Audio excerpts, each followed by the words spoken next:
હાઈકોર્ટે મંજૂરી આપી કે જેલમાં રહેલા કેદીઓને પણ લગ્નનો અધિકાર રહેલો છે, અનુચ્છેદ નંબર 21 અંતર્ગત.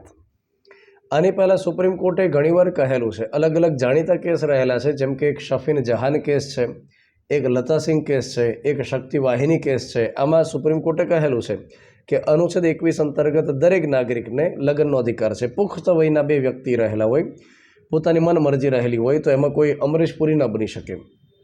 ત્યાર પછી એક સુપ્રિયો કેસ આવેલો હતો સુપ્રીમ કોર્ટમાં, અને એમાં સુપ્રીમ કોર્ટે કીધેલું કે સજાતીય લગ્નનો અધિકાર નથી, કે પુખ્ત વયના બે પુરુષ અને પુરુષ, પુખ્ત વયની બે મહિલાઓ એકબીજા સાથે લગ્ન કરે, આ પ્રકાર અધિકાર નથી.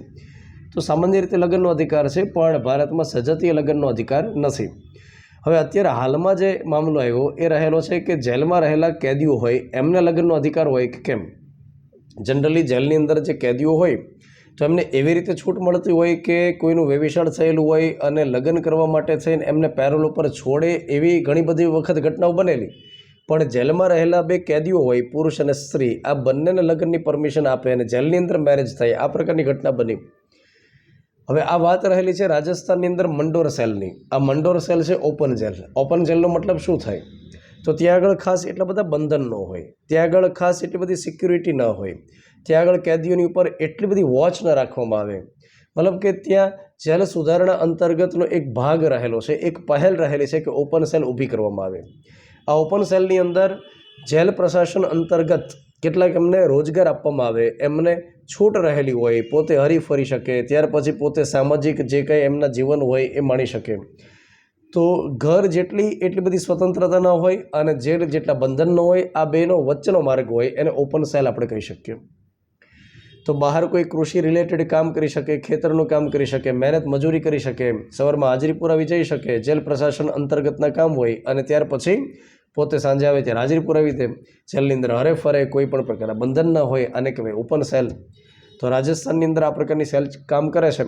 હવે આ સેલની અંદર એક વ્યક્તિ જેનું નામ છે મૂળરામ, જેની ઉંમર છે 31 વર્ષ, 2017થી આજીવન કેદના કેદી તરીકે પોતે જેલમાં છે. હવે એમણે પાડોશીની હત્યા કરેલી હતી અને એનો ચાર્જ એની પર હતો. અને બીજા એક મહિલા વ્યક્તિ જેનું નામ છે સીમા, આમણે એમના અગાઉના હસબન્ડની હત્યા કરી અને એનો કેસ એની પર ચાલ્યો, આજીવન કેદની શિક્ષા થઈ. આ બંને મંડોર સેલની અંદર રહેલા. અને જેમને કામગીરી સોંપેલી ને ખેતરની, કૃષિની, આ બધાની જે કામગીરી સોંપી હોય એમાં બી ભેગા થયા, આંખ મળી, એકબીજાની સાથે વાતચીત કરી, એકબીજાના હાલ પૂછ્યા, અને ત્યાર પછી બે ગોઠવાઈ ગયા. તો જે મૂળરામ નામનો વ્યક્તિ છે, એમણે રાજસ્થાન હાઈકોર્ટમાં અરજી લગાડી કે ભાઈ અમે આજીવન કેદના કેદીઓ છીએ, હવે આજીવન જેલમાં રહેવાનું છે, ઓપન સેલમાં છીએ, તો અમને અધિકાર હોવો જોઈએ કે લગ્ન કરી શકીએ. રાજસ્થાન હાઈકોર્ટે મંજૂરી આપી. તો ઓપન સેલની અંદર એમના મેરેજ કરવામાં આવ્યા સગા સંબંધીઓની હાજરીમાં. અને હવે ત્યાં આગળ એમના માટે ક્વાર્ટરની પણ વ્યવસ્થા છે. ઓપન સેલની અંદર હોય કે જે તે વ્યક્તિ પોતે ત્યાં સામાજિક જીવન જીવી શકે, તો બંને સાથે લગ્ન જીવન મળશે. વાત એમ રહેલી છે કે ઓપન સેલની અંદર દરેક કેદીઓ ન રાખે. પહેલાં તો એમને જે ટ્રેડિશનલ જેલ હોય ત્યાં જ રાખે, પણ એમના વર્તન વ્યવહાર સારા હોય, રેકોર્ડ સારો હોય, જેલ પ્રશાસનને મદદ કરતા હોય, સુધારણાની ભાવના હોય, ગિલ્ટી હોય, ફરીવાર ગુનો નહીં કરવાની ખાતરી મળતી હોય, અને એમને જે સજા થઈ હોય એમાંથી લગભગ અડધી કે ત્રીજા ભાગની સજા જેવું પૂર્ણ કર્યું હોય તો વધારે શક્યતા હોય કે આ પ્રકારની સેલમાં ટ્રાન્સફર કરે. તો બંનેના જે વર્તન વ્યવહાર હતા એમને ધ્યાનમાં રાખી અને બેને મતલબ ઓપન સેલની અંદર ટ્રાન્સફર કર્યા, બંનેને મંજૂરી આપે અત્યારે.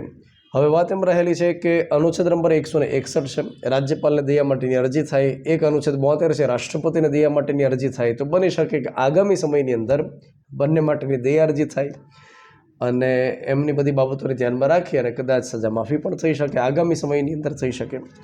તો આ મુદ્દો રહેલો છે. તમારે યાદ રાખવું કે અનુચ્છેદ 21 અંતર્ગત જેલમાં રહેલા કેદીઓને પણ લગ્ન માટેનો અધિકાર રહેલો છે. Thank you.